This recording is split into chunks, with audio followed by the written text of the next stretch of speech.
नमस्कार प्रणाम आप सबके। हम भोजपुरी गायक अविनाश पांडे लौ बाबा और ये भैया भोजपुरी के सम्राट तबला वादक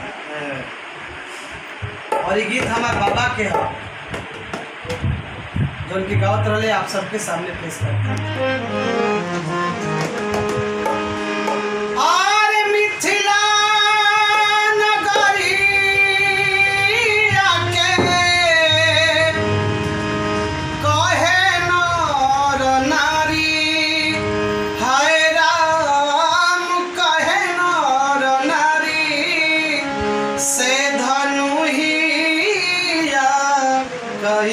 सके अरे तोड़ी राम से धनु ही या कही सके तोड़ी राम से धनु ही या कही सके तोड़ी राम से धनु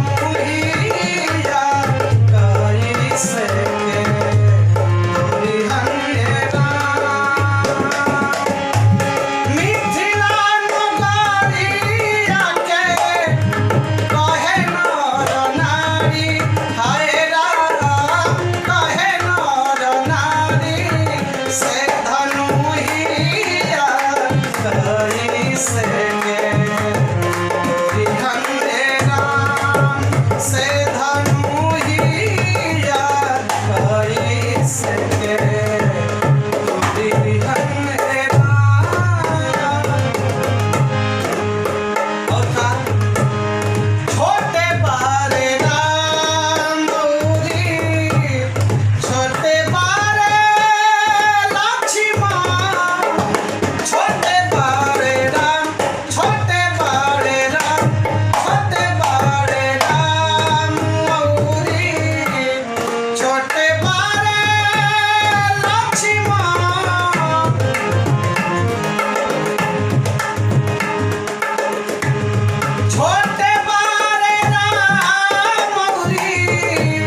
छोटे बारे लक्ष्मी